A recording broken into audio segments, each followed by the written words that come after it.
Hello everyone, welcome to UPSC पे चर्चा with विशाल। तो चलिए आज स्टार्ट करते हैं हम फंडामेंटल राइट्स। फंडामेंटल राइट जो कि हमको मेंशन्ड है पार्ट 3 में, आर्टिकल 12 से लेकर 35 में। और ये जो है ये हमने इंस्पायर हुए हैं हम कॉन्स्टिट्यूशन ऑफ यूएसए से, जिसको बिल ऑफ राइट्स भी बोला जाता है। ये जो पार्ट 3 है कॉन्स्टिट्यूशन का, वो मतलब राइटली डिस्क्राइब्ड है as a Magna Carta of India. इसके अंदर काफ़ी ज़्यादा लॉन्ग कॉम्प्रिहेंसिव लिस्ट है जस्टिसबल फंडामेंटल राइट्स की। और इनफैक्ट ये जो फंडामेंटल राइट्स हैं ये हमारे कॉन्स्टिट्यूशन में ये काफ़ी एलेबोरेट हैं, जितने यूएसए में मिलते हैं एलेबोरेट उससे कहीं ज़्यादा। ओके। और जो फंडामेंटल राइट हैं वो गारंटी करे जाते हैं हमारे कॉन्स्टिट्यूशन के द्वारा हर एक पर्सन को बिना किसी डिस्क्रिमिनेशन के। ये अपहोल्ड करते हैं इक्वालिटी, इंडिविजुअल्स में डिग्निटी, इंडिविजुअल की larger public interest and unity of the nation को। ये जो फंडामेंटल राइट है इनका जो मतलब है वो प्रमोट करना है एक आइडियल पॉलिटिकल डेमोक्रेसी को, और ये प्रिवेंट करते हैं इस्टेब्लिशमेंट किसका, ऑथोरिटेरियन एंड डेस्पोटिक रूल का कंट्री में, और प्रोटेक्ट करते हैं लिबर्टीज़ एंड फ्रीडम एक पीपल की against the invasion by the state. ये ऑपरेट करते हैं लिमिटेशंस किस पे, एग्जीक्यूटिव आर्बिट्रेरी लॉज पे, लेजिस्लेचर के। इन शॉर्ट की इनका एम है कि इस्टेब्लिश करना है गवर्नमेंट ऑफ लॉज, यानी कि ना कि नोट ऑफ मैन। जो फंडामेंटल राइट है उनको जो नाम है वो मतलब ये फंडामेंटल राइट क्यों कहा गया है, क्योंकि ये जो फंडामेंटल राइट है ये गारंटी करे जाते हैं बेसिकली किसके द्वारा, हमारे कॉन्स्टिट्यूशन के द्वारा, और प्रोटेक्ट भी उसी के द्वारा ये करे जाते हैं बेसिकली। ठीक। और अगर देखा जाए तो ये fundamental law of the land है। ये फंडामेंटल इसलिए है क्योंकि ये मोस्ट एसेंशियल है ऑल राउंड डेवलपमेंट के लिए, material, intellectual, moral and spiritual के लिए इंडिविजुअल के। ओरिजिनली कॉन्स्टिट्यूशन में 7 फंडामेंटल राइट्स हैं, जो कि राइट टू इक्वलिटी आर्टिकल 14 से 18 तक, राइट टू फ्रीडम 19 से 20 तक, राइट अगेंस्ट एक्सप्लॉयटेशन 23 से 24, right to freedom of religion 25 से 28, कल्चरल एंड एजुकेशनल राइट 29 से 30, राइट टू प्रॉपर्टी 31 है, राइट टू कॉन्स्टिट्यूशनल रेमेडीज 32 है। अब देखते हैं इन डिटेल इन सबको। और जो राइट टू प्रॉपर्टी है वो डिलीट कर दिया गया था फंडामेंटल के लिस्ट से 44th अमेंडमेंट 1978 के थ्रू, और इसको एक लीगल राइट बना दिया गया आर्टिकल 300A में पुट करके पार्ट 12 में कॉन्स्टिट्यूशन के। सो एट प्रेजेंट 6 फंडामेंटल राइट्स हैं हमारे पास। फीचर्स के फंडामेंटल राइट के जो कि गारंटी करे जाते हैं हमारे कॉन्स्टिट्यूशन के द्वारा। कुछ जो है वो अवेलेबल हैं सिर्फ सिटीजन्स के लिए, और कुछ जो है वो सारे पर्सनस के लिए अवेलेबल हैं, चाहे वो सिटीजन है, फॉरेनर है या लीगल पर्सन है, जस्ट लाइक कॉरपोरेशन और कंपनीज। ये एब्सोल्यूट है, they are not absolute but qualified. ये जो स्टेट है, स्टेट इम्पोज कर सकता है एक रीजनेबल रेस्ट्रिक्शंस इन पे, हाउएवर वेदर जो ये रेस्ट्रिक्शन है रीजनेबल वो डिसाइड और not is to be decided by the court. ठीक। ये स्ट्राइक ऑफ बैलेंस है rights of the individual and जो सोसाइटी के बीच में, individual liberty and social control के। और जितने भी ये हैं वो एक अवेलेबल हैं, मतलब जो कोई भी एक आर्बिट्रेरी एक्शन लिया जाता है स्टेट से उसके अगेंस्ट में, मतलब बेसिकली कुछ ऐसे फंडामेंटल चीज़ें होती हैं जो कि आपका छीन ना ले कोई भी स्टेट, कोई भी लॉ ला के एज सच। ठीक। और कुछ जो अवेलेबल हैं वो प्राइवेट इंडिविजुअल्स के लिए अवेलेबल हैं। ठीक। जो कि प्राइवेट इंडिविजुअल कुछ भी एक एक्शन ले लेता है तो ऐसा तो आपके पास फंडामेंटल राइट है, उनका हनन नहीं करा जा सकता। कुछ जो है वो नेगेटिव इन करेक्टर हैं, जो कि कुछ लिमिटेशंस प्लेस करता है अथॉरिटी के ऊपर। ठीक। और जो कुछ हैं वो पॉजिटिव इन नेचर हैं, जो कि एक सर्टेन प्रिविलेज देता है पर्सनस पे। ये जस्टिसएबल हैं, ये अलाउ करता है पर्सन को कि वो कोर्ट में जा सकते हैं इफ़ अगर उनके ये फंडामेंटल राइट वायलेट हो सकते हैं। ये डिफेंडेड होते हैं, गारंटी करे जाते हैं सुप्रीम कोर्ट के द्वारा। मतलब जो एक एग्रीगेट पर्सन है वो डायरेक्टली सुप्रीम कोर्ट में जा सकता है। ऐसा नहीं कि पहले उसको लोअर कोर्ट में जाना पड़ेगा फिर उसके बाद में सुप्रीम कोर्ट में जा सकता है, नहीं, वो डायरेक्टली सुप्रीम कोर्ट भी जा सकता है इफ़ अगर उसको फंडामेंटल राइट का हनन होता है तो। ये सैक्रोसेंट नहीं और ना ही परमानेंट है। ये जो पार्लियामेंट है वो कर्टेल या रिपील कर सकती है एक कॉन्स्टिट्यूशनल अमेंडमेंट के थ्रू, बट किसी भी एक ऑर्डिनरी एक्ट के थ्रू ऐसा नहीं करा जा सकता। बट दिक्कत इसमें यह है गवर्नमेंट के सामने कि उसको बेसिक स्ट्रक्चर जो है वो कॉन्स्टिट्यूशन का उसका हनन नहीं करना, और बेसिक स्ट्रक्चर क्या है वो कोर्ट डिसाइड करेगा। ओके। और बाकी अभी हम देखेंगे कि जो मतलब फंडामेंटल राइट को किस तरीके से अमेंडेबिलिटी करा जा सकता है उसके बारे में जो डिटेल है वो भी हम चैप्टर 11 में पढ़ेंगे। ये सस्पेंड करे जा सकते हैं जिस टाइम पर नेशनल इमरजेंसी हो, लेकिन नेशनल इमरजेंसी में भी आर्टिकल 20 एंड 21 सस्पेंड नहीं होगा। और बाकी जो 6 राइट हैं वो गारंटी करे जाते हैं आर्टिकल 19 से, वो सस्पेंड हो सकते हैं जिस टाइम पे इमरजेंसी डिक्लेयर हो on the ground of war और एक्सटर्नल एग्रेशन या एक्सटर्नल इमरजेंसी, ना कि ग्राउंड रिवेलियन के बेस्ड पे। ये जो सस्पेंशन है फंडामेंटल राइट का नेशनल इमरजेंसी के टाइम पे, वो हम अभी चैप्टर नंबर 16 में आगे पढ़ेंगे डिटेल में। इनका जो स्कोप है ऑपरेशन का वो लिमिटेड है आर्टिकल 31 से, यानी कि जो saving of loss providing the acquisition of state, और आर्टिकल 31 जो कि वैलिडेशन बताता है कुछ एक्ट का, रेगुलेशंस का, जो कि 9 शेड्यूल में डाल दिए जाते हैं। अभी डिटेल में इन डिटेल हम पढ़ेंगे भी इनको। और आर्टिकल 31 सी है जो कि लॉ को सेव करता है effect to certain directive principles. Okay, यानी कि कुछ प्रिंसिपल जो डीपीएसपी हैं उनको प्रभाव में लाने के लिए कुछ कानूनों को सेव भी करता है। वो भी इन डिटेल अभी हम आगे पढ़ेंगे ही जैसे जैसे, तो आपको और समझ में आता रहेगा। जो एप्लीकेशन है जो मेंबर्स की, जो कि आर्म्ड फोर्सेस के होते हैं, पैरामिलिट्री फोर्सेस के, पुलिस फोर्सेस के, इंटेलिजेंस एजेंसीज के, उनको रेस्ट्रिक्ट करा जा सकता है पार्लियामेंट के द्वारा। आर्टिकल 33 में ये डिस्क्राइब्ड है। और जो एप्लीकेशन है वो रेस्ट्रिक्ट हो सकती है जिस टाइम पे मार्शल लॉ इन फोर्स हो किसी भी एरिया में। मार्शल लॉ का मतलब क्या है कि मिलिट्री रूल अगर इम्पोज होता है एबनॉर्मल कंडीशन में, ठीक, तो आर्टिकल 34 का इस्तेमाल होता है। ये डिफरेंट है नेशनल इमरजेंसी से। नेशनल इमरजेंसी के साथ इसको कोरिलेट मत कर लेना। बाकी जब हम इन डिटेल अभी इन सारी चीज़ों को पढ़ेंगे तो आपको हर एक चीज़ में क्लैरिफिकेशन मिलेगी। कुछ जो हैं वो डायरेक्टली एनफोर्सेबल हैं, लेकिन कुछ जो हैं वो एनफोर्स होते हैं बेसिस ऑफ लॉ, जो कि बनाए जाते हैं इनको इफेक्ट देने के लिए। और जो कुछ लॉ हैं वो कुछ बनाए जाते हैं सिर्फ पार्लियामेंट के द्वारा, ना ही स्टेट लेजिस्लेचर के द्वारा। कुछ में यूनिफॉर्मिटी है, ठीक है।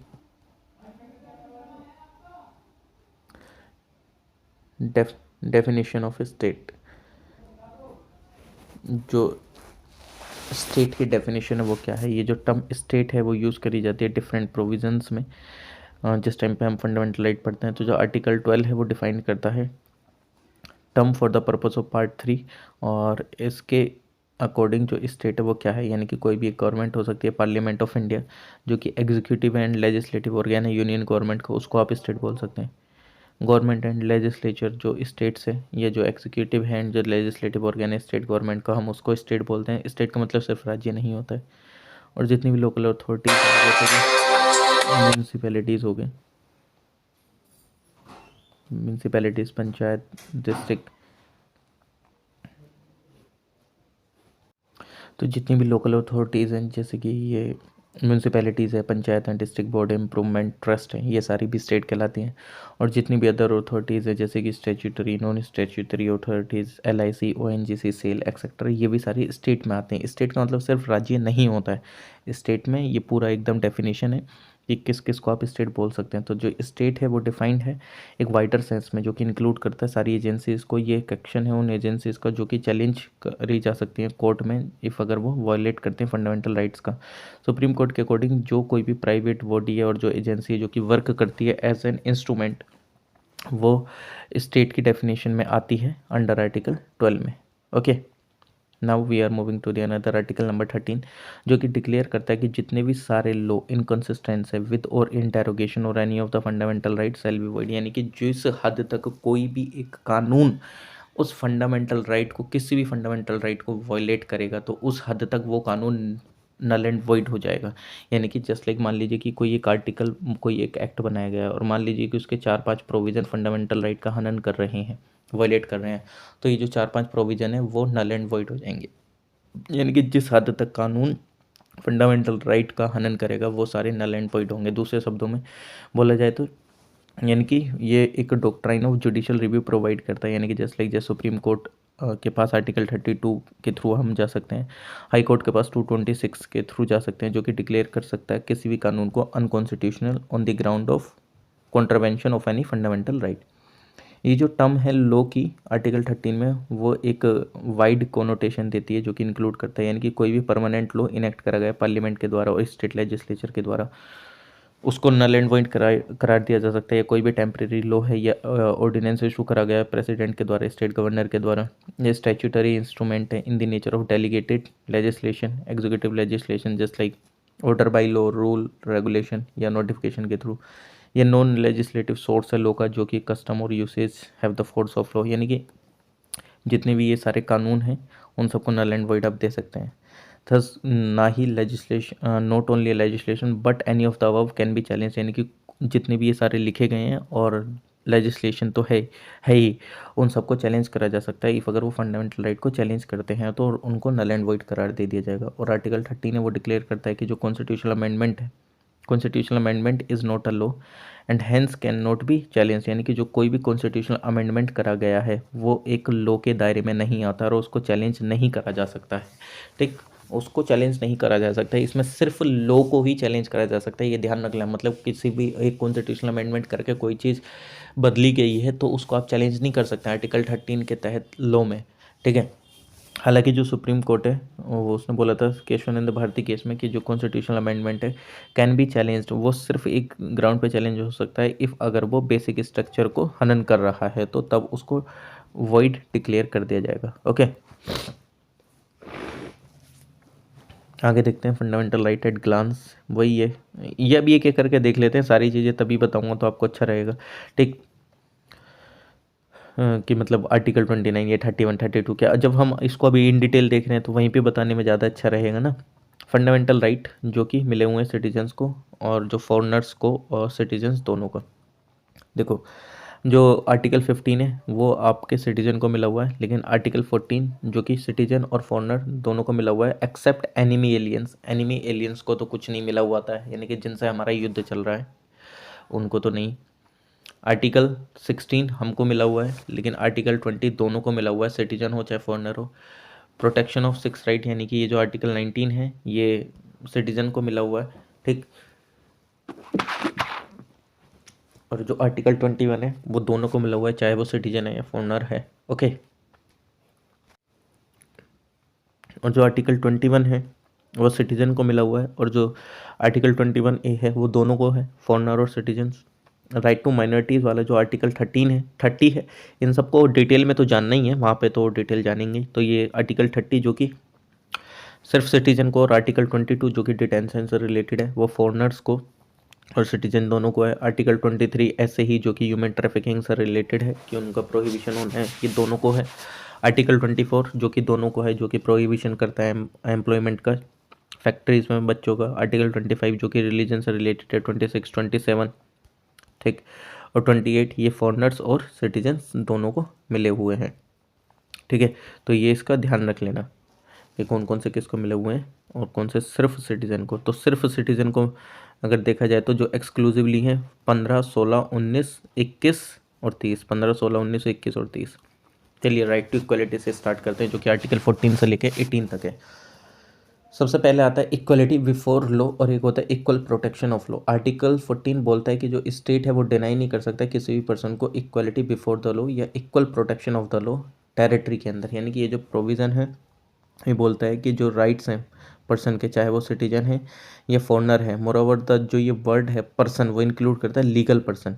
ठीक है, ध्यान रख लेना। लीगल पर्सन कौन हो सकता है? स्टैट्यूटरी कॉर्पोरेशन, कंपनीज हो सकती हैं, रजिस्टर्ड सोसाइटी हो सकती हैं, ये कोई भी तरीके का एक लीगल पर्सन। यानी कि लीगल पर्सन को आर्टिकल 14 के थ्रू एक इक्वलिटी बिफोर द लॉ है या equal protection of the law है। यानी कि ऐसा नहीं है कि किसी एक को, जो ये व्यक्ति है इसको लिए अलग से प्रावधान है, ये जो व्यक्ति है इसके लिए अलग से प्रावधान है, नहीं, सबको इक्वल प्रोटेक्शन दी गई है लॉज के थ्रू। ऐसा नहीं है कोई भी एक डिस्क्रिमिनेशन है। और ये जो कंसेप्ट है इक्वलिटी बिफोर लॉ, यानी कि ये जो इक्वलिटी बिफोर लॉ वाला जो कंसेप्ट है ये क्या बोलता है, ये एक ब्रिटिश ओरिजिन है। और ये जो है मतलब इक्वल प्रोटेक्शन ऑफ लॉ ये लिया गया है अमेरिकन कॉन्स्टिट्यूशन से। यानी कि इक्वलिटी बिफोर लॉ ये ब्रिटिश से लिया गया है और इक्वल प्रोटेक्शन ऑफ लॉ लिया गया है अमेरिकन से। ये जो फर्स्ट कंसेप्ट है यानी कि इक्वलिटी बिफोर लॉ ये दिखाता है ये एज सच मतलब कोई भी एक स्पेशल प्रिविलेज नहीं है। इक्वलिटी ऑफ बिफोर लॉ के अंदर में एज सच कोई भी एक स्पेशल प्रिविलेज नहीं होगी किसी भी एक पर्सन को लेके, यानी कि उसको एक अलग से ट्रीट करा जा रहा है, नहीं, सब इक्वल है। ठीक है, और इक्वल सब्जेक्शन है हर एक पर्सन को ऑर्डिनरी लॉज के लिए, या जो कोई भी land administrated ordinary law courts होते हैं वो सब पे एकदम बराबर होंगे। कोई भी पर्सन चाहे वो रिच हो या पुअर, हाई हो या लो, या ऑफिशियल और नॉन ऑफिशियल, वो कोई भी कानून के दायरे से ऊपर नहीं है। ये कौन सा कंसेप्ट है हमारा? इक्वलिटी बिफोर लॉ का, यानी कि लॉ से तो ऊपर कोई हो ही नहीं सकता है। जो दूसरा कंसेप्ट है equality equal protection of law, यानी कि ये जो सेकंड कंसेप्ट है ये बताता है कि जो इक्वलिटी ट्रीटमेंट दिया जाएगा अनइक्वल सर्कमस्टेंसेस में, both in the privileges conferred and liabilities imposed by the law. यानी कि इक्वलिटी ट्रीटमेंट दिया जाएगा अनइक्वल अंडर इक्वल सर्कमस्टेंसेस, चाहे वो प्रिविलेज है चाहे वो कैसा भी है, और सिमिलर एप्लीकेशन होगी लॉज की हर एक पर्सन पे जो कि सिमिलरली सिचुएटेड कर सके। और जो लाइक है, like should be treated alike without any discrimination, यानी कि जो लाइक है उसको अलाइक की तरह ही ट्रीट करा जाएगा बिना किसी डिस्क्रिमिनेशन के। और ये एक नेगेटिव कंसेप्ट है, लेकिन while the latter one is a positive concept, यानी कि जो ऊपर वाला है, मतलब जस्ट लाइक ऐसे समझ लो, इसको ऐसे बताया गया है कि जो पहला equality before law, equality before law और इक्वल प्रोटेक्शन ऑफ लॉ, यानी कि अगर जस्ट लाइक जैसे कोई एक गरीब व्यक्ति है, तो ये एक अमीर व्यक्ति है और वो अमीर व्यक्ति इसके साथ में आके खड़ा नहीं है, ठीक। तो जो एक गरीब व्यक्ति है वो इसके बराबर में लाके हम उसको खड़ा करेंगे, तो नीचे थोड़ा सा गवर्नमेंट ने सपोर्ट कर दिया और वो यहाँ पे इसको एकदम इस व्यक्ति के बराबर में लाके खड़ा करने की कोशिश कर रही है। इक्वलिटी बिफोर लॉ, चाहे वो अमीर है या चाहे गरीब है, वो सारे एक समान है, तो इसलिए इसको बोला जाता है नेगेटिव कंसेप्ट है। इसको पॉजिटिव इसलिए बोला जाता है कि जो अमीर है वो तो है ही, लेकिन गवर्नमेंट गरीब तबके को सपोर्ट करके उस अमीर के बराबर करने की कोशिश करती है, ठीक। तो ऐसे आप इसको समझ सकते हो, तो इसलिए इसको बोलते हैं कि ये पॉजिटिव कंसेप्ट है। और जो पहला वाला है उसको बोला जाता है कि वो निगेटिव कंसेप्ट है, ठीक। हार्वर्ड जो दोनों का एम है वो इक्वालिटी को लेके आना है लीगल स्टेटस में, अपॉर्चुनिटी में और जस्टिस में। और जो सुप्रीम कोर्ट है वो बोलता है कि जहाँ पे where equals and unequals are treated differently, तो आर्टिकल 14 डज नॉट अप्लाई, यानी कि इक्वल्स और अनइक्वल्स को अलग अलग ट्रीट करा जाता है, तो वहाँ पर आर्टिकल 14 अप्लाई नहीं होता है, क्योंकि आर्टिकल 14 फॉरबिड करता है क्लास लेजिस्लेशन, और ये परमिट करता है रीजनेबल क्लासिफिकेशन, यानी कि एक रीजनेबल क्लासिफिकेशन पर्सन का, ऑब्जेक्ट एंड ट्रांजेक्शन का लॉ के थ्रू। और ये जो क्लासिफिकेशन है शुड नॉट बी आर्बिट्रेरी, ये एक आर्बिट्रेरी नहीं होता है, ना ही आर्टिफिशियल, ना ही इवेजिव। ये बेस्ड होता है इंटेलिजिबली डिफरेंशियल एंड सब्सटेंशियल डिस्टिंक्शन पे, जस्ट लाइक जैसे रूल ऑफ लॉ है, ये जो कंसेप्ट है इक्वलिटी बिफोर लॉ, ये एक एलिमेंट है रूल ऑफ लॉ का, जो कि दिया गया था एवी डाइसी के द्वारा, जो कि ब्रिटिश ज्यूरिस्ट थे। इनका जो कंसेप्ट था वो 3 एलिमेंट और एस्पेक्ट पे बेस्ड था, यानी कि कोई भी आर्बिट्रेटरी, मतलब जो आर्बिट्रेरी पावर होती है एब्सेंस रहेगा उसका, यानी कि डेट इज़ कोई भी मैन को पनिश नहीं करा जाएगा except for a breach of law, okay. यानी कि मतलब ऐसा नहीं कि कुछ भी पावर इस्तेमाल करके आप कोई भी कानून लिया और किसी को भी पनिश कर सको। इक्वलिटी बिफोर द लॉ, ये एक इक्वल सब्जेक्शन है हर एक सिटीजन पे, रिच हो पुअर हो, ऑफिशियल हो नॉन ऑफिशियल हो, ऑर्डिनरी लॉज का जो भी एडमिनिस्ट्रेटर करे जाते हैं ऑर्डिनरी लॉ कोर्ट्स के थ्रू, तो वो सारे सब पे इक्वली बराबर अप्लाइड होंगे। तीसरा क्या है कि भाई साहब जो प्राइमेसी ऑफ द राइट है इंडिविजुअल्स के, जो कि कॉन्स्टिट्यूशन जो कि उन सब राइट्स का रिजल्ट है इंडिविजुअल के, वो डिफाइन करा गया है और एनफोर्स करा जाएगा कोर्ट ऑफ लॉ के द्वारा, और कॉन्स्टिट्यूशन उस इंडिविजुअल राइट का सोर्स है, okay. First and second element applicable है इंडियन कॉन्स्टिट्यूशन पे, और जो थर्ड वन है वो एप्लीकेबल नहीं है, क्योंकि इंडियन कॉन्स्टिट्यूशन में, इंडियन सिस्टम में जो कॉन्स्टिट्यूशन है वो सोर्स है इंडिविजुअल राइट का। लेकिन इसमें क्या बताया गया है, इसमें क्या बताया गया है इस थर्ड पॉइंट में, कि जो कॉन्स्टिट्यूशन है वो एक तरीके से वो सोर्स नहीं है, वो सिर्फ एक अप्लाई करा जाएगा, यानी कि सोर्स जो है मतलब जस्ट उल्टा है, यानी कि इंडिविजुअल ही सोर्स हैं किसके, कॉन्स्टिट्यूशन के। लेकिन हमारे यहाँ क्या है कि कॉन्स्टिट्यूशन सोर्स है इंडिविजुअल राइट का, ठीक। और जो सुप्रीम कोर्ट है वो बोलता है कि जो रूल ऑफ लॉ है वो आर्टिकल 14 में जो दिया गया है वो एक बेसिक फीचर है कॉन्स्टिट्यूशन का, ठीक। ये basic तो चलिए नेक्स्ट देखते हैं एक्सेप्शंस टू इक्वालिटी, यानी कि इक्वालिटी के लिए क्या क्या एक्सेप्शंस है। तो जो रूल ऑफ इक्वालिटी है before law is not absolute, यानी कि वो एक तरीके से एब्सोल्यूट नहीं है, कुछ एक्सेप्शंस भी हैं। और वो एक्सेप्शंस क्या है वो मैं आपको बता देता हूँ। जस्ट लाइक जैसे हमारे जो president of India and the governor of state हैं, उनको कुछ इम्यूनिटीज़ मिलती हैं आर्टिकल 361 के थ्रू, यानी कि जो प्रेसिडेंट और गवर्नर हैं वो आंसरेबल नहीं है किसी भी एक कोर्ट को, यानी कि जो कुछ भी उन्होंने एक्सरसाइज करा एंड परफॉर्मेंस करेगा अपनी पावर एंड ड्यूटीज़ का अपने ऑफिस में रहते हुए, कोई भी क्रिमिनल प्रोसीडिंग्स उनके अगेंस्ट में नहीं हो सकती हैं, ठीक है, ड्यूरिंग हिज टर्म ऑफिस, यानी कि जब तक वो ऑफिस में है तब तक तो उनके खिलाफ कोई भी ऐसा कोई प्रोसीडिंग नहीं हो सकती है। कोई भी एक अरेस्ट और इम्प्रिजनमेंट नहीं हो सकता है प्रेसिडेंट और गवर्नर का किसी भी कोर्ट के द्वारा इशू करके। कोई भी सिविल प्रोसीडिंग नहीं हो सकती है प्रेसिडेंट के खिलाफ और गवर्नर के खिलाफ, ठीक, जब तक वो ऑफिस में रहेंगे, ओके।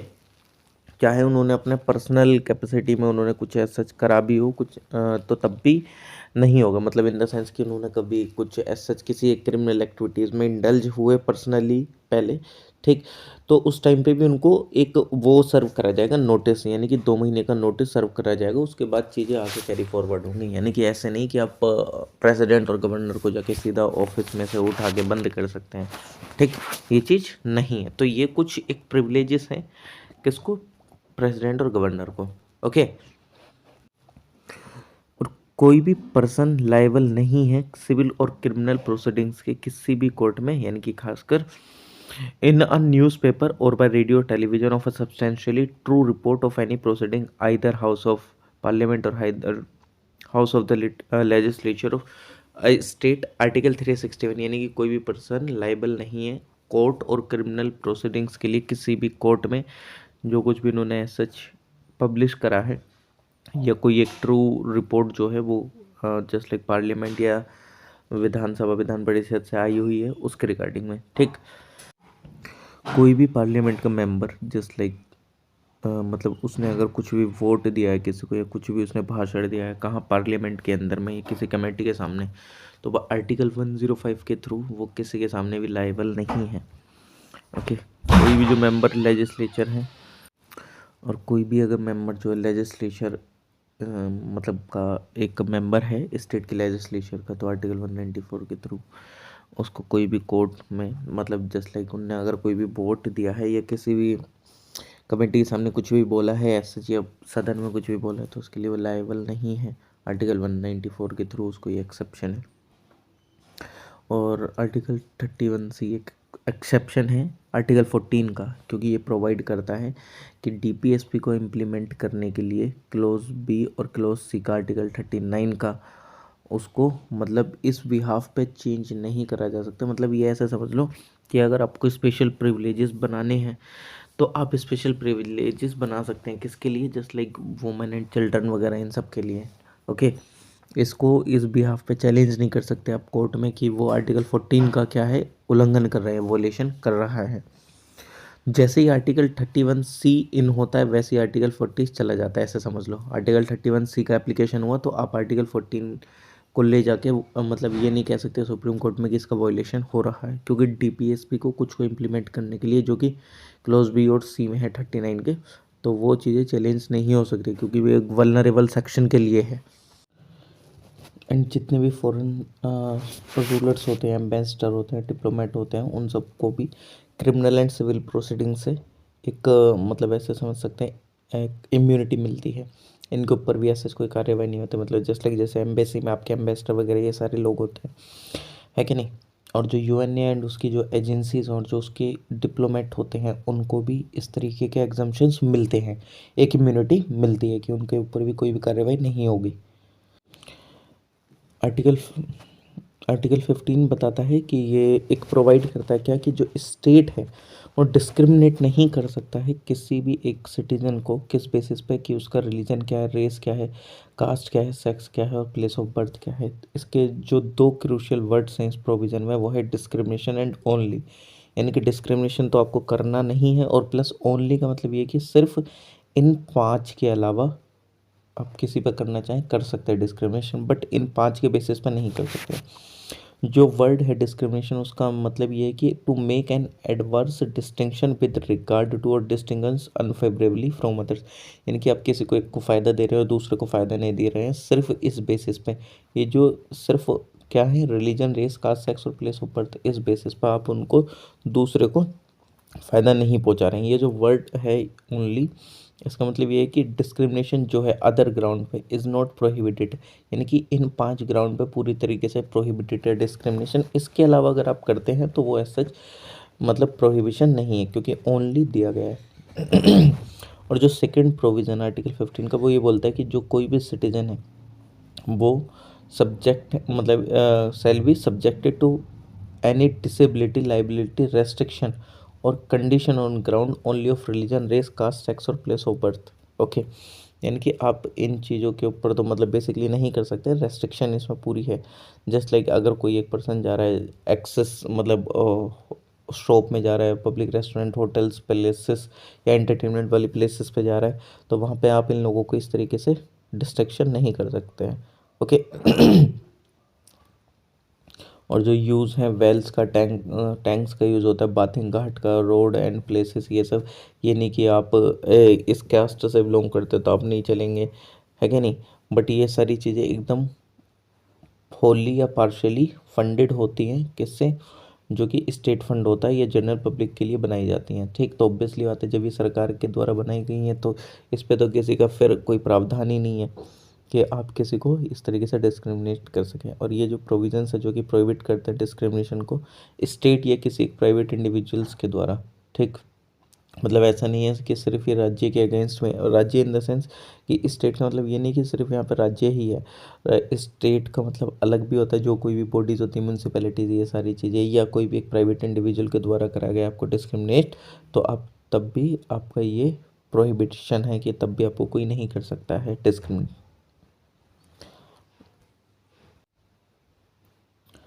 और अगर आप देखें तो 4 एक्सेप्शन है इस जनरल रूल के लिए, जो कि नॉन डिस्क्रिमिनेशन है। मतलब जस्ट लाइक कि स्टेट को परमिशन है कि वो कोई स्पेशल प्रोविज़न बना सकता है वुमेन एंड चिल्ड्रन के लिए। फॉर एग्जांपल कि रिजर्वेशन देना हो सीट्स का वुमेन को लोकल बॉडीज़ में, प्रोविज़न ऑफ फ्री एजुकेशन का चिल्ड्रन के लिए, तो ये आर्टिकल 14 का या 15 का वायलेशन नहीं है। एक स्टेट जो है वो परमिट करता है कि कोई भी स्पेशल प्रोविज़न बनाया जा सकता है किसी एक सोशली एंड बैकवर्ड क्लास को अपलिफ्टमेंट करने के लिए, उसके सिटीजन्स को, या schedule caste and schedule tribe के सिटीजन्स को अपलिफ्ट करने के लिए। जस्ट लाइक जैसे ये रिजर्वेशन या फ़ी कंसेशन दे दिया जाता है पब्लिक एंड एजुकेशनल इंस्टीट्यूशन में। और ये जो स्टेट है वो एम्पावर है कि वो स्पेशल प्रोविज़न बना सकती है एडवांसमेंट के लिए किसी भी social and educational backward class के सिटीजन के लिए, या शेड्यूल कास्ट के लिए, शेड्यूल ट्राइब के लिए, अगर मतलब वो बनाना चाहे एडमिशन से रिलेटेड एजुकेशनल इंस्टीट्यूट में उनके रिगार्डिंग। ठीक, इंक्लूडिंग चाहे आपके वो प्राइवेट एजुकेशनल इंस्टीट्यूट क्यों ना हो, चाहे वो एडेड हो या अनएडेड हो स्टेट के द्वारा, एक्सेप्ट यानी कि माइनॉरिटी एजुकेशनल इंस्टीट्यूशन में ये चीज़ लागू नहीं है। ठीक, बाकी सब में ये लागू है कि हाँ भाई आप वहाँ पर रिजर्वेशन कर सकते हैं, स्पेशल प्रोविज़न बना सकते हैं सोशल एंड इकोनॉमिक डेवलपमेंट करने के लिए, बैकवर्ड क्लासेस, SC ST इन सब का। ठीक, बट ये चीज़ एप्लीकेबल नहीं है माइनॉरिटी एजुकेशनल इंस्टीट्यूशन में। एडेड अनएडेड क्या होते हैं कि सरकार से पैसा मिल रहा है उनको एडेड बोलते हैं, या और जो अनएडेड होते हैं उनको बाहर से पैसा नहीं मिलता है। ठीक। जो स्टेट है वो एम्पावर है कि वो एक स्पेशल प्रोविज़न बना सकती है सिटीजन के एडवांसमेंट के लिए, किसी भी एक इकोनॉमिकल वीकर सेक्शन से रिलेटेड सिटीजन के लिए। और स्टेट ने अलाउ भी कर दिया इस सब चीज़ों के लिए। आपको पता भी है कि 10% का रिजर्वेशन दिया गया है। ठीक, एडमिशन के लिए एजुकेशनल इंस्टीट्यूशन में किसको, वो जो EWS होते हैं, एजुकेशनली बैकवर्ड क्लास जो होती है, तो इकोनॉमिकली वीकर सेक्शन जो होती है। ठीक, तो एजुकेशनल इंस्टीट्यूशन में उनको दिया गया, प्राइवेट एजुकेशनल इंस्टीट्यूशन में एडेड है, अनएडेड है। बट हाँ, माइनॉरिटी एजुकेशनल इंस्टीट्यूशन में ये सब चीज़ एप्लीकेबल नहीं होती है। ये जो रिजर्वेशन है ये 10% का दिया गया है, जो एग्जिस्टिंग रिजर्वेशन है उससे अलग, और ये दिए गए इकोनॉमिकली वीकर सेक्शन को। ठीक, और ये टाइम टू टाइम ऑब्वियसली बात है नोटिफिकेशन के थ्रू डिपेंड करता है कि वो कोई जो फैमिली है वो इसका कब तक फ़ायदा ले सकती है, क्योंकि वो डिपेंड करता है आपकी फैमिली इनकम पे कि फैमिली इनकम कितनी कितनी नहीं है। Okay. Reservation for OBC in educational institution. Reservation just like जैसे OBC को रिजर्वेशन है, अगर आप देखें तो जो अब एक्सेप्शन C है वो ऐड करा गया था, यानी कि ये जो C है यानी कि आप एजुकेशनल इंस्टीट्यूशन में ये बैकवर्ड क्लासेस वगैरह इन सबको बोल सकते हैं। तो ये सब क्या है, ये जो ये एक्सेप्शन C जो ये था ये ऐड करा गया था 93rd अमेंडमेंट एक्ट 2005 में, यानी कि इस प्रोविज़न को इफेक्ट देने के लिए सेंटर ने इनेक्ट करा था सेंट्रल एजुकेशनल इंस्टीट्यूशन रिजर्वेशन इन एडमिशन एक्ट 2016, ताकि OBC को भी क्या मिल सके, एक मतलब रिजर्वेशन मिल सके एजुकेशनल इंस्टीट्यूशन में। तो उसको लागू करने के लिए एक्ट लाया गया था 2006 में, जो कि प्रोवाइड करता है कोटा से 27% का कैंडिडेट्स के लिए जो कि बिलोंग करते हैं OBC क्लास को। और कहाँ कहाँ पे प्रोवाइड करता है, जितने भी सेंट्रल हायर और एजुकेशनल इंस्टीट्यूशन होते हैं, चाहे वो IIT ही क्यों ना हो या IIM ही क्यों ना हो। अप्रैल 2008 में सुप्रीम कोर्ट ने अपहेल्ड करा वैलिडिटी, जितने भी अमेंडमेंट होते हैं इन चीज़ को, इनको वैलिड बताया। एंड जो ओबीसी कोटा था उसको भी। और लेकिन कोर्ट ने डायरेक्ट करा कि जो सेंट्रल गवर्नमेंट है वो एक्सक्लूड करे क्रीमी लेयर वाले जो पर्सन है जो कि ओबीसी है। ओबीसी के अंदर भी ऐसे पर्सन है जिनको ज़रूरत नहीं है एसेस। तो उसके अंदर दो डिवीज़न होती है, एक होता है क्रीमी लेयर, एक होता है नॉन क्रीमी लेयर। तो उसने बोला सुप्रीम कोर्ट ने कि भाई देखो जो इसके अंदर क्रीमी लेयर है उनको आप एक्सक्लूड कर सकते हैं, क्योंकि वो एक एडवांस्ड सेक्शन है ओबीसी के अंदर में जिसको इतने रिजर्वेशन वगैरह की ज़रूरत नहीं होगी। ठीक, तो ओबीसी के अंदर जो क्रीमी लेयर है उसको फिर इन सब चीज़ों से एग्जेम्प्ट कर दिया गया। और जो चिल्ड्रन हैं डिफरेंट कैटेगरीज के पीपल जो कि बिलोंग करते हैं क्रीमी लेयर को, जिनको क्या नहीं मिल सकता, कोटा बेनिफिट नहीं मिल सकता, वो कौन कौन हो सकते हैं। देखो सबसे पहली बात, जिस जिस भी पर्सन ने कॉन्स्टिट्यूशनल पोस्ट ले रखी है, जैसे कि प्रेसिडेंट हो गए, वाइस प्रेसिडेंट हो गए, जज हो गए सुप्रीम कोर्ट का, हाई कोर्ट के चेयरमैन, मेंबर हो गए यूपीएससी के, स्टेट पब्लिक सर्विस कमीशन के, chief election commissioner, CAG and इस तरीके के जो भी और कॉन्स्टिट्यूशनल पोस्ट हैं उनको नहीं मिलेगा ओबीसी का फ़ायदा। ठीक, वो क्रीमी लेयर में आएंगे, ऑब्वियसली बात है। ग्रुप ए ऑफिसर है क्लास 1, या ग्रुप बी क्लास 2 ऑफिसर है ऑल इंडिया में, सेंट्रल लेवल में, स्टेट सर्विसेज में, या एम्प्लॉय जो कि होल्ड करते हैं इक्विवेलेंट पोस्ट पीएसयू में, बैंक में, इंश्योरेंस में, ऑर्गेनाइजेशन, यूनिवर्सिटीज़ में और बाकी प्राइवेट एम्प्लॉयमेंट में, या पर्सन जो कि किसी एक रैंक पे हैं जैसे कॉलोनल पे हैं या अबव हैं रैंक में, आर्मी के या इक्विवेलेंट पोस्ट हैं इसके, नेवी में या एयरफोर्स में या पार्लियामेंट्री फोर्सेस में, पैरामिलिट्री फोर्सेस में। ये जो प्रोफेशनल हैं जैसे कि डॉक्टर्स हैं, लॉयर हैं, इंजीनियर हैं, आर्टिस्ट है, ऑथर हैं, कंसल्टेंट है, ऑब्वियसली आते ही सारे क्रीमी लेयर में ही आएंगे। और जो कोई भी पर्सन एंगेज है ट्रेड में, बिजनेस में, इंडस्ट्री में, ऑब्वियसली बात है वो भी क्रीमी लेयर में आएंगे। इनको भी कुछ ऐसा फ़ायदा नहीं मिलेगा, ये एक्सक्लूड करा गया है। ठीक, या पीपल जिनके जो होल्ड करते हैं एग्रीकल्चर लैंड अब कितना सर्टेन लिमिट, या वैकेंट लैंड, या बिल्डिंग अर्बन एरियाज़ में, ये जो पर्सन है उनके जो ग्रोस एनुअल इनकम है वो 8 लाख रुपए से ज़्यादा है, ये पजेस करते हैं वेल्थ जो कि एग्जम्पशन लिमिट से अबव की है। 1993 में क्रीमी लेयर की जो सीलिंग थी वो इंट्रोड्यूस करी गई थी 1 लाख, बाद में इसको सब्सिक्वेंटली 2004 में 2.5 लाख करा गया, फिर 4.5 लाख करा गया 2008 में, फिर 6 लाख करा गया 2013 में, 2017 में 8 लाख करा गया। यानी कि जिसकी भी इनकम 8 लाख से प्लस है तो वो ओबीसी के क्रीमी लेयर में ही आएगा, वो नॉन क्रीमी लेयर का फ़ायदा नहीं ले सकता है। चलिए ठीक है, आगे देख लेते हैं। रिजर्वेशन जो है ईडब्ल्यूएस का किसमें, एजुकेशनल इंस्टीट्यूशन में। जो अभी हमने डी पॉइंट पढ़ा था ऊपर कि जो इकोनॉमिकली वीकर सेक्शन है उसको भी हम रिजर्वेशन प्रोवाइड कर सकते हैं और 10% को वो प्रोवाइड करते हैं। तो उसी के रिगार्डिंग में आपने देखा होगा कि 103 अमेंडमेंट भी आया था 2019 में। ठीक, जो कि क्या बोलता है कि वो मतलब जो सेंट्रल गवर्नमेंट था उसने इशू करा था ऑर्डर 2019 में, और उसने प्रोवाइड करा था 10% का रिजर्वेशन इकोनॉमिकल वीकर सेक्शन को, जिससे कि उनको भी एडमिशन मिल सके एजुकेशनल इंस्टीट्यूशन वगैरह में। और जो बेनिफिट है रिजर्वेशन का वो अवेल करा जा सकता है पर्सन से जो कि कवर नहीं है किस में, ना ही वो ओएससी कैटेगरी में, ना एसटी में या ओबीसी में, मतलब कुल मिला के जो जनरल कैटेगरी का कुछ इकोनॉमिकल वीकर सेक्शन पीपल है उनको ये मिलेगा। ठीक, तो बाकी तो एप्लीकेबल नहीं है एससी एसटी या ओबीसी, क्योंकि उनको ऑलरेडी रिजर्वेशन मिल। तो इन ओबी ये जो ईडब्ल्यूएस है इसको क्या एक जस्ट लाइक क्राइटेरिया फुलफिल करना पड़ता है ये रिजर्वेशन लेने के लिए। यानी कि जो पर्सन जिसकी जो एनुअल इनकम है वो 8 लाख से कम की है तो वो एक ईडब्ल्यूएस का बेनिफिट ले सकता है रिजर्वेशन का। और जो इनकम है वो सारी मिला के होनी चाहिए अलग अलग सोर्सेज से, 8 लाख से प्लस नहीं होनी चाहिए, चाहे उनकी सैलरी एग्रीकल्चर बिजनेस प्रोफेशन। ठीक, और वो पूरे 1 साल के अंदर की एक फाइनेंशियल ईयर की इनकम देखी जाती है आपकी जिस टाइम पे आप एप्लीकेशन भरते हैं।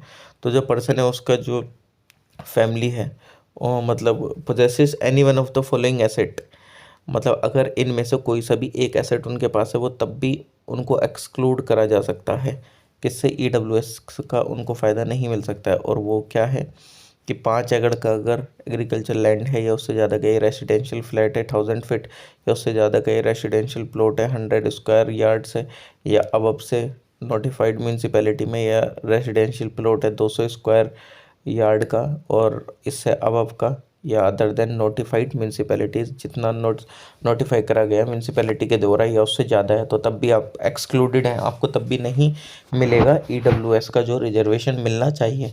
ये जो कोई भी प्रॉपर्टी हेल्ड करी गई है फैमिली के द्वारा अलग अलग लोकेशंस पे या डिफरेंट प्लेसेस पे, ठीक, तो तब भी वो एप्लीकेबल नहीं है ईडब्ल्यूएस के स्टेटस के लिए। जो फैमिली है इस पर्पस के लिए would include the person who seeks benefit of his reservation, his her parents and sibling below the age of 18 year, also his her spouse and children below the age of 18 years. Okay, मतलब obviously बात है जिस भी एक person को family के reservation चाहिए, उसका फ़ायदा चाहिए, तो वो उसके सिबलिंग उबलिंग्स या जो भी स्पाउस वगैरह उसके जो चिल्ड्रन है 18 साल से, ऑब्वियसली बात है कम के हैं तो उनको तो मिल ही जाएगा। और ऐसा सच कोई एज तो क्राइटेरिया मतलब ये नहीं कि हाँ 18 साल से प्लस हो गए तब नहीं मिलेगा, ऑब्वियसली बात है वो तो तब भी मिलेगी। ठीक, equality of opportunity in public employment. Start करते हैं equality of opportunity in public employment. तो जो ये आर्टिकल 16 है वो प्रोवाइड करता है फॉर इक्वलिटी ऑफ अपॉर्चुनिटी, जितने भी सिटीजन्स हैं एम्प्लॉयमेंट में या अपॉइंटमेंट में किसी भी ऑफिस में अंडर द स्टेट किसी भी तरीके का, एक तरीके से ऐसा नहीं कि भेदभाव करा जाएगा, यानी कि सबको अपॉर्चुनिटी है कि मतलब जस्ट लेके अगर कोई भी आईएएस बनना चाहता है तो भाई वो बन सकता है आईएएस। ऐसा नहीं है कि इस कास्ट के, इस वर्ण के या यही लोग ही सिर्फ इस एग्ज़ाम का फॉर्म भर सकते हैं। ठीक, किसी भी सिटीजन को डिस्क्रिमिनेट नहीं करा जाएगा या इनएलिजिबल नहीं बताया जाएगा एम्प्लॉयमेंट के लिए। किस ग्राउंड पे, ना ही रिलीजन के ग्राउंड पे, ना ही race, caste, sex, descent, place of birth. ये इसमें एक और चीज़ ऐड करी गई है आर्टिकल 15 में, ये रेसिडेंस नहीं था, ठीक, प्लेस ऑफ बर्थ या रेसिडेंस, तो इसमें रेसिडेंस भी है, ठीक, कि रेसिडेंस के बेसिस पे भी नहीं बताया जा सकता आपको इनएलिजिबल। 4 एक्सेप्शंस है बट इस जनरल रूल में, जो कि क्या है एम्प्लॉयमेंट के रिलेटेड, कि जो पार्लियामेंट है वो प्रिस्क्राइब कर सकती है रेसिडेंस एक कंडीशन कुछ सर्टेन एम्प्लॉयमेंट और अपॉइंटमेंट के लिए स्टेट या यूनियन टेरिटरी में या लोकल अथॉरिटी के लिए। मतलब जस्ट लाइक कि अगर पार्लियामेंट कोई कानून ले आती है कि इस नौकरी के अंदर में सिर्फ यहीं के ही लोग आएंगे तो वो इस तरीके की चीज़ कर सकती है जस्ट लाइक। तो इसके लिए पब्लिक एम्प्लॉयमेंट मतलब पब्लिक एम्प्लॉयमेंट एक्ट 1957 है जो कि एक्सपायर हो गया था 1974 में। तो अभी तो एज सच कोई प्रोविज़न नहीं है, लेकिन एक्सेप्ट आंध्र प्रदेश एंड तेलंगाना में ये अभी प्रोविज़न चलता है कि मतलब अगर आपको वहीं के ही लोगों को वो नौकरी प्रोवाइड करानी है तो आप वो प्रोवाइड करा सकते हैं, बस वही है कि कानून होना चाहिए। और जो स्टेट है वो प्रोवाइड कर सकता है रिजर्वेशन फॉर पोस्ट, जो स्टेट है वो प्रोवाइड कर सकता है रिजर्वेशन ऑफ अपॉइंटमेंट और post in favour of backward class there is no adequately represented in the state services. यानी कि एक रिजर्वेशन आपको देखने को मिल जाता है अपॉइंटमेंट वगैरह में या पोस्ट वगैरह में, ठीक, मतलब एक अपलिफ्टमेंट के लिए। एक जो लॉ है वो allow can provide that the incumbent of an office related to religious और डिनोमिनेशनल इंस्टीट्यूशन और a member of its governing body should belong to the particular religion और डिनोमिनेशन। ओके, मतलब जो लॉ कोई भी प्रोवाइड करा जाता है, मतलब जस्ट लाइक ऑफिस से रिलेटेड है, रिलीजियस डिनोमिनेशन या इंस्टीट्यूशन से रिलेटेड है, तो एक पर्टिकुलर रिलीजन होना चाहिए और मतलब उस मतलब होना नहीं है कि कुछ एक पर्टिकुलर पोस्ट होती है सच रिलीजन बेस्ड होती है या कुछ ऐसा, तो उसके लिए कुछ एक क्राइटेरिया भी हो जाता है कि हाँ वही रिलीजन का चाहिए। मतलब मान लीजिए कि एक मंदिर के पुजारी को बुलाया जा रहा है तो उसमें मुस्लिम वाले को मतलब थोड़ा सा ऑब्वियसली बात है नहीं हो सकती है मुस्लिम में किसी एक मतलब जस्ट लाइक उनके जो ईस्ट वगैरह होते हैं जो भी है सच, तो उसमें हिंदू कैसे जा सकते हैं। तो कुछ सारी चीज़ें ऐसी भी रहती है जस्ट लाइक जैसे आर्मी में भर्ती निकलती है तो उसमें ये इस तरीके के पुजारी वगैरह मौलवी वगैरह इन सब का भी निकलता है, ठीक, तो उसमें सच काफ़ी सारी चीज़ें हो जाती हैं कि हाँ भाई रिलीजन बेस्ड है तो वो पर्टिकुलर रिलीजन का एक तरीके से लो ही बना हुआ है, ठीक। स्टेट जो वो परमिट करता है क्या कि एक प्रोविज़न किसके लिए, रिजर्वेशन का 10% का ईडब्ल्यूएस के लिए, यानी कि जो इकोनॉमिकली बैकवर्ड क्लास है उनके लिए। और मतलब ये जो है ये उन लोगों को नहीं मिलता है जो कि एससी एसटी या ओबीसी, एससी एसटी या ओबीसी वाली कास्ट में एज सच होते हैं, ठीक। तो ये आप लोगों को पता होना चाहिए।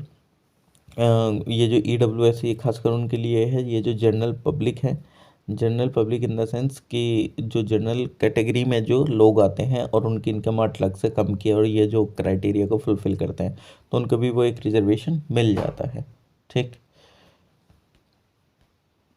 मंडल कमीशन देख लेते हैं। मंडल कमीशन क्या था और उसके बाद की चीज़ें क्या। 1979 में जो मोरारजी देसाई जो गवर्नमेंट थे उसने अपॉइंटमेंट करा था सेकंड बैकवर्ड क्लास कमीशन, जो कि किसकी चेयरमैनशिप में था, बीपी मंडल की, जो कि मेंबर ऑफ पार्लियामेंट वो करते थे। और इन टर्म्स ऑफ आर्टिकल 340 मतलब वो क्रिएट भी करा गया, मतलब ये जो आपको आर्टिकल 340 344 है, ठीक, वो क्या है, वो इन्वेस्टिगेट करता है कि ये जो कंडीशन है सोशली एंड इकोनॉमिकली, मतलब जस्ट लाइक जो एजुकेशनली बैकवर्ड क्लासेस हैं उनकी, और मेजर सेलेक्ट करता, मतलब मेजर सजेस्ट करता है उनके एडवांसमेंट से रिलेटेड, ठीक। तो ये जो मंडल कमीशन है इसका काम था ये बेसिकली देखे कि किस किस कौन कौन सी क्लास बैकवर्ड क्लास है, एजुकेशनली बैकवर्ड क्लास है बेसिकली, और फिर उनके लिए क्या मेजर वगैरह ये लिए जा सकता है। तो ये जो है ये सबमिट करता है अपनी रिपोर्ट को 1980 में, और लगभग 3743 कास्ट को आइडेंटिफाई करा जाता है socially and educationally backward class. और फिर नियरली लगभग 52% जो कंपोनेंट है पॉपुलेशन का, एक्सक्लूडिंग किस किस को, से SC एंड ST को, तो वो आपका socially and educationally backward class देखा जाता है। और जो कमीशन है वो रिकमेंड कर देता है फिर कि जो 27% का जो रिजर्वेशन है गवर्नमेंट जॉब्स में वो इन OBC कैटेगरी को दिया जाना चाहिए, ठीक, टोटल रिजर्वेशन में से। और बाद में लगभग 10 साल बाद 1990 में BP सिंह की गवर्नमेंट आती है, वो डिक्लेयर करते हैं 27% का रिजर्वेशन गवर्नमेंट जॉब्स में OBC के लिए। और फिर 1991 में नरसिम्हा राव गवर्नमेंट आती है, वो इंट्रोड्यूस कर देती है दो चेंज। सबसे पहला प्रेफरेंस जो है वो दिया जाएगा पूरे सेक्शन को OBC के अंदर में, ये जो 27% कोटा है इसमें, जो कि जस्ट लाइक अडोप्शन क्या होगा, मतलब बेसिकली वो इकोनॉमी के क्राइटेरिया पे बेस्ड जो रिजर्वेशन होगा वो दिया जाएगा, मतलब कुल मिलाकर पूरे सेक्शन को सबसे पहले प्रेफरेंस दी जाएगी। सेकंड कि जो रिजर्वेशन है अनदर 10% का जॉब्स जो है वो किसको दी जाएंगी, इकोनॉमिकली बैकवर्ड सेक्शन को, हायर कास्ट के, जो कि कवर नहीं है एग्जिस्टिंग स्कीम में किसी भी रिजर्वेशन के, ठीक। बाद में क्या होता है कि जो फेमस मंडल केस था 1992 वाला, उसका जो स्कोप है और जो एक्सटेंट आर्टिकल 16(4) का वो प्रोवाइड करता है रिजर्वेशन जॉब्स में बैकवर्ड क्लासेस को, और उसका एग्जामाइन करा जाता है फिर थोरोली सुप्रीम कोर्ट के द्वारा।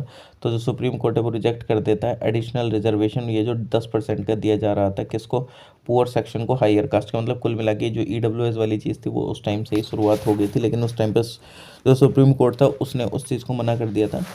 एडिशनली जो ये 10% का जो रिजर्वेशन है पुअर सेक्शन को, हायर कास्ट का खासकर इसको, और कॉन्स्टिट्यूशनली वैलिड करार दिया था 27% का रिजर्वेशन OBC को, वो भी कुछ कंडीशंस में।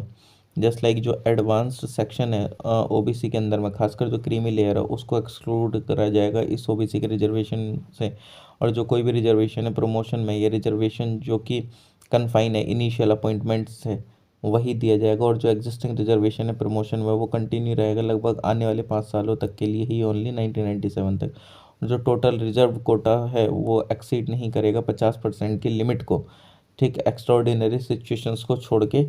और ये जो रूल है वो अप्लाई होगा एवरी ईयर, ठीक। ये इंदिरा स्वानी केस तक, हालांकि जिसमें ये सारी चीज़ें जजमेंट आ रही थी जो सुप्रीम कोर्ट ने बोला था, और फिर कैरी फॉरवर्ड करा गया इस रूल को, ठीक।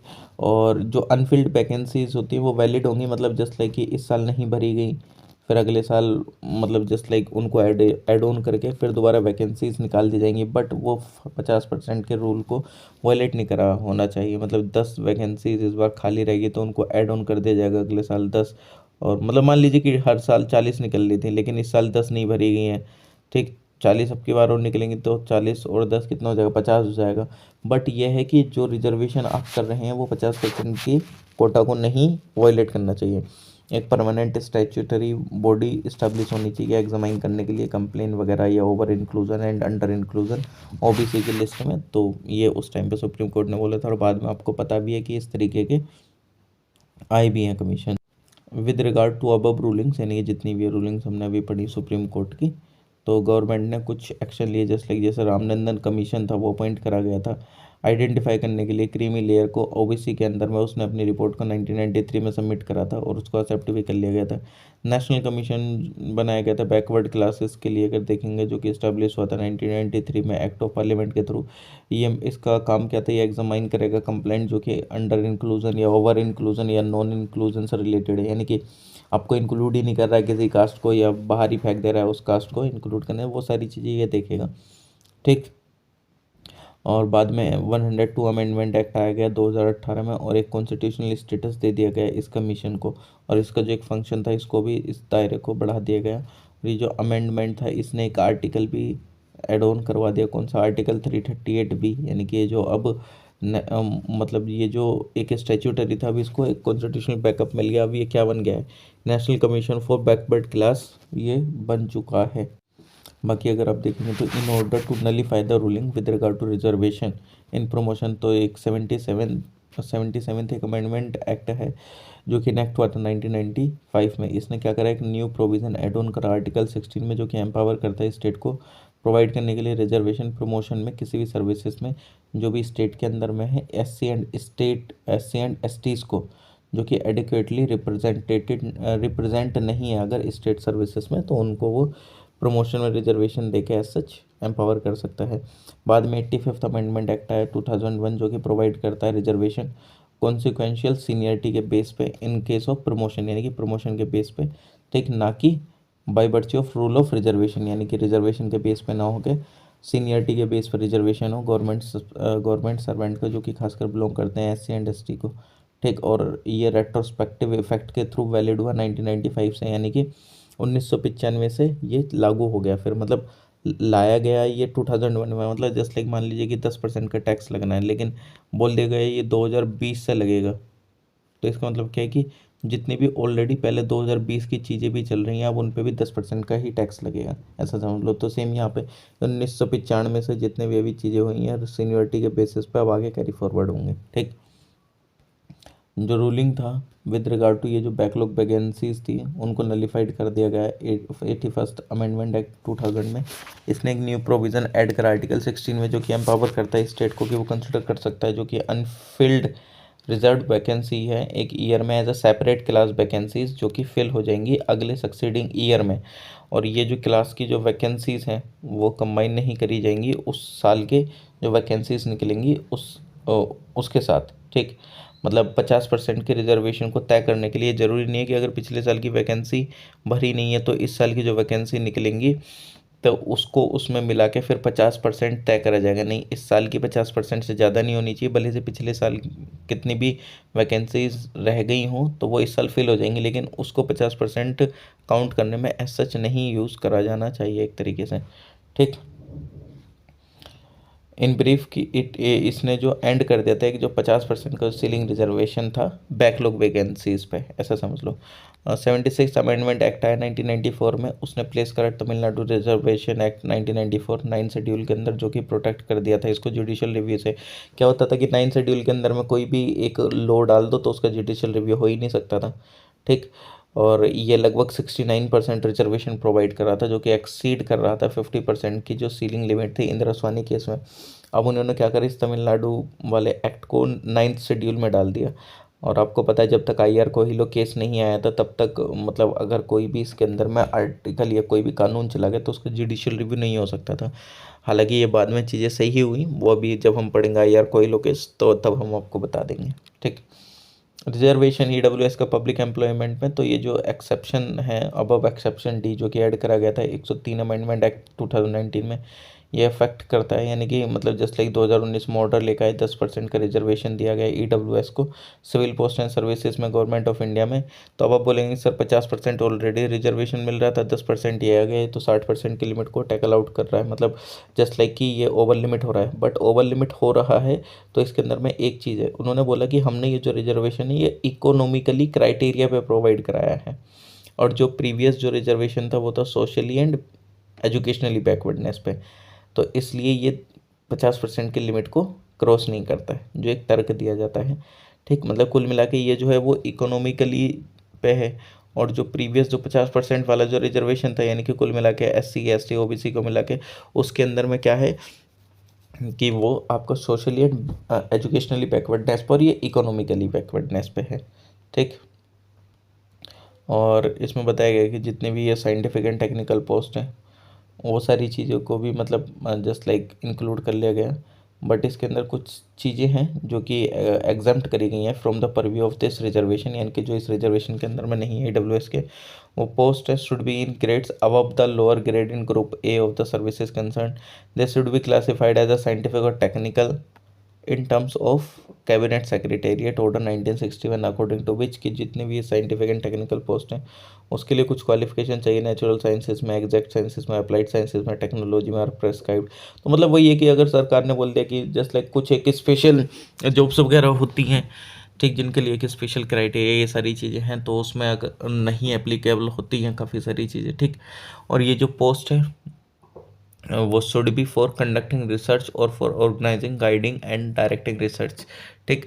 मतलब ये जो EWS वाला कुल मिला के ये जो चीज़ है उसको एग्जाम्प्ट रखा गया है कुछ चीज़ों से, यानी कि फॉलोइंग कंडीशन, यानी कि खासकर तो रिसर्च एंड डेवलपमेंट वाली चीज़ें हैं, ठीक, जिनको खासकर अधिकतर बाहर रखा गया है। ओके, चलिए नेक्स्ट देखते हैं एवोल्यूशन ऑफ अनटचेबिलिटी। बेसिकली इसमें क्या है कि ये जो आर्टिकल 17 है वो क्या करता है कि वो डायरेक्टली बोलता है कि जो कोई भी अनटचेबिलिटी की प्रैक्टिसेस हैं उनको एबोलिशन करा जाना चाहिए। मतलब जस्ट लाइक जो ये छुआछूत वाली चीज़ें होती हैं कि अरे ये अछूत है, हम मतलब पूरा नहीं एक डिस्क्रिमिनेशन करते हैं कि आपको यहाँ नहीं बैठना है, ये नहीं करना है, इस तरीके से। तो 1976 में अनटचेबिलिटी ऑफेंसेस एक्ट आया, वो 1976 में जो अनटचेबिलिटी ऑफेंसेस एक्ट 1955 का था उसको कॉम्प्रिहेंसिवली अमेंड करा गया और उसको एक न्यू नेम दिया गया जिसको दिया गया protection of civil right act 1955, जिसका जो एक जो स्कोप था उसको बढ़ा दिया गया, ठीक, उसको बढ़ा दिया गया स्कोप को, और उसके जो पीनल प्रोविजंस थे उसको भी और ज़्यादा सख्त बना दिया गया। ये जो एक्ट है वो डिफाइन करता है जो कोई भी सिविल राइट है उसको एज अ राइट एक्यूरिंग, जो कि पर्सन को मतलब जस्ट लाइक ऐसा ऐसा लग रहा है कि हाँ भाई वो एबोलिशन कर, मतलब कि जस्ट लाइक वो अनटचेबिलिटी उसके साथ कर रहा है, तो इस तरीके की आपको अनटचेबिलिटी नहीं करनी है, वरना आप क्या करेंगे, आपके खिलाफ जो मतलब चार्जेस हैं वो लग जाएंगे और फिर आपको भाई उसके हिसाब से पेनल्टी भी मिलेगी। जो टर्म है अनटचेबिलिटी ये डिफाइन नहीं है हालांकि कहीं पे भी हमारे पूरे कॉन्स्टिट्यूशन में कि या किसी भी एक एक्ट में कि अनटचेबिलिटी के अंदर क्या क्या चीज़ें आती हैं, लेकिन जो मैसूर हाई कोर्ट है उसने बोला था article 17 is not untouchability in its literal or grammatical sense but the practice as it had developed historically in the country। मतलब ये नहीं कि सिर्फ आप मुंह से बोल रहे हैं ग्रामेटिकल सेंस में बोल रहे हैं तो वही अनटचेबिलिटी है, नहीं, ये जो जितनी भी प्रैक्टिसेस करी जाती थी जस्ट लाइक कंट्री में जो कि हिस्टोरिकली या जो भी डेवलप हुई हैं, मतलब जैसे कि भाई आपको पानी नहीं पीने दिया गया, आप पानी नहीं भर सकते, तालाब में नहीं जा सकते, ये जितनी भी सारी चीज़ें हैं, ठीक। ये रेफ़र करता है कि कोई भी सोशल डिसेबिलिटी जो कि इम्पोज हो जाती है एक सर्टेन क्लास पे या पर्सन पे उसके बर्थ के कारण, कि भाई कि उसका जो जन्म है वो इस नीच कास्ट में हुआ है, उन लोगों के अकॉर्डिंग या जो भी आपको डिस्क्रिमिनेट करते हैं, ठीक। ये इस तरीके के hence it does not cover social boycott of a few individual or their exclusion from religious services, ठीक। मतलब ये इस तरीके की चीज़ें तो कवर करता है, लेकिन ये कुछ जो सोशल बॉयकॉट होते हैं कुछ इंडिविजुअल के ये एक्सक्लूजन कर दिया जाता है उनको रिलीजियस सर्विसेज से, वो इस चीज़ के अंदर में कवर नहीं होता। जो सुप्रीम कोर्ट है उसने बोला था कि ये जो आर्टिकल 17 है ये अवेलेबल है अगेंस्ट एक प्राइवेट इंडिविजुअल, यानी कि कोई एक व्यक्ति के खिलाफ भी आप इसमें कंप्लेन दायर कर सकते हैं, या कोई भी एक जस्ट लाइक स्टेट अगर आपको वायलेट कर रहा है तो आपका आर्टिकल का तब भी हनन हुआ है या वायलेशन हुआ है, ठीक। एंड ये कॉन्स्टिट्यूशनल ऑब्लिगेशन है स्टेट की कि कोई भी नेसेसरी एक्शन लिया जाए, ठीक, इफ़ अगर वो राइट वायलेट होता है तो, ठीक। तो आर्टिकल 17 जो है वो अवेलेबल है अगेंस्ट प्राइवेट इंडिविजुअल।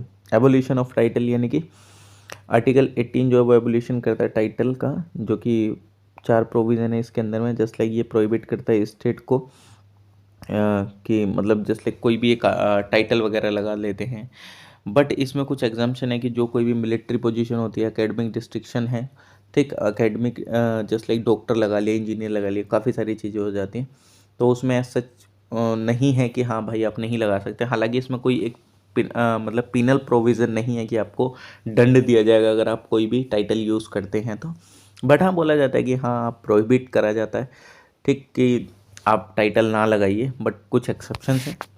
ये प्रोहिबिट करता है कि कोई भी जो सिटीजन है इंडिया का वो एक्सेप्ट नहीं कर सकता किसी भी टाइटल को, किसी मतलब किसी फॉरेन स्टेट से, ठीक। और जो फॉरेन होल्डिंग मतलब कोई भी एक फॉरेनर है जो कि होल्ड कर रहा है ऑफिस ऑफ प्रॉफिट या ट्रस्ट हम अंडर द स्टेट, तो वो एक्सेप्ट नहीं कर सकता है any foreign state without the consent of, बिना प्रेसिडेंट की मंजूरी के वो कोई भी एक टाइटल को एक्सेप्ट नहीं कर सकता। और जो कोई भी सिटीजन है या जो फॉरेनर होल्डिंग जो कोई भी पोस्ट है अंडर द स्टेट, तो उसको accept is to accept any present emolument or office from any foreign state without, मतलब कुल मिलाकर अगर आप कोई भी टाइटल एक्सेप्ट करोगे, चाहे आप बाहर का एक्सेप्ट कर लो या भारत के अंदर जो कोई भी फॉरेनर रह रहा है वो भी, तो आपको बिना प्रेसिडेंट के असेंट के वो एक्सेप्ट नहीं कर सकते हैं। इससे ये क्लियर हो जाता है कि ये जो हेरिडेटरी टाइटल्स होते हैं जैसे कि महाराजा राज बहादुर राय साहब, दीवान बहादुर, ये जो है कॉलोनियल स्टेट के द्वारा कंफर्म करे गए थे। और इन सब पर आर्टिकल मतलब ये जो सब टाइटल्स हैं इन पे बैन लगा दिया गया आर्टिकल 18 के थ्रू, ठीक। क्योंकि ये एक इक्वल स्टेटस के अगेंस्ट में है, इक्वल स्टेटस नहीं दिखता है लोगों को, ठीक। 1996 में सुप्रीम कोर्ट ने कॉन्स्टिट्यूशनली वैलिड बताया किसको, कि इफ़ अगर कोई भी पर्सन जो भी नेशनल अवार्ड से विनर है, भारत रत्न, पद्म विभूषण, पद्म भूषण या पद्मश्री से, और वो अपने नाम के आगे वो ये सब चीज़ लगाते हैं, तो उससे कोई ऐसी दिक्कत नहीं है, ठीक। ये रूल करा जाता है कि ये जो अवार्ड है ये आर्टिकल 18 के टाइटल में नहीं आते हैं, और ये प्रोहिबिट करता है ओनली ये जितने भी हेरिडिटरी टाइटल्स होते हैं नोबिलिटी के। इसलिए ये जो है, ये जो कोई भी अपने नाम का आगे जिसको मिला है भारत रत्न अगर वो लगाता है तो वो आर्टिकल 18 का वायलेशन नहीं करता है, ठीक। क्यों? क्योंकि सुप्रीम कोर्ट ने ये भी बोला कि देखो ये जो आर्टिकल 18 है उसका मतलब ये नहीं है कि मेरिट को रिकॉग्नाइज नहीं करा जा सकता है, ये सिर्फ एक इक्वालिटी लाने का तरीका है। बट वो जो उन्होंने ऐसा टाइटल लिया है भारत रत्न का, वो उन्होंने अपनी एक एबिलिटी के दम पे लिया है, ठीक, एक तरीके से। हाउएवर ये रूल करा गया कि ये should not be used as a suffix or prefix to the name of awardee, otherwise they should be forfeit the award, okay. मतलब हमेशा तो यूज़ नहीं होता है कि हाँ भाई ज़रूरी है कि भारत रत्न, मतलब बट हाँ ऑब्वियसली बात है जब कोई रिकॉग्नाइज करेगा तो हम सीधा नाम लेके बोलेंगे कि ये भारत रत्न सचिन तेंदुलकर जी हैं। बट ये नहीं कि वो जस्ट लाइक कि वो यूज़ ही करे जा रहे हैं आधार कार्ड में, ये सब चीज़ों में। बट हाँ वी रिकॉग्नाइज दैम कि एज ये भारत अवार्ड, भारत रत्न अवार्डी हैं, ठीक। ये जो नेशनल अवार्ड है वो इंस्टीट्यूट करे गए थे 1954 में, और जो जनता पार्टी की जो गवर्नमेंट थी वो हेड करी जा रही थी उस समय मोरारजी देसाई के द्वारा, ये डिसकंटिन्यूड हो गए थे 1977 में। बाद में इनको दोबारा रिवाइव करा गया 1980 में इंदिरा गांधी गवर्नमेंट के द्वारा, ठीक। चलिए, राइट टू फ्रीडम हम नेक्स्ट वीडियो में देखते हैं। I hope you like it, so please like share comment and subscribe, and thank you so much. मिलते हैं नेक्स्ट वीडियो में।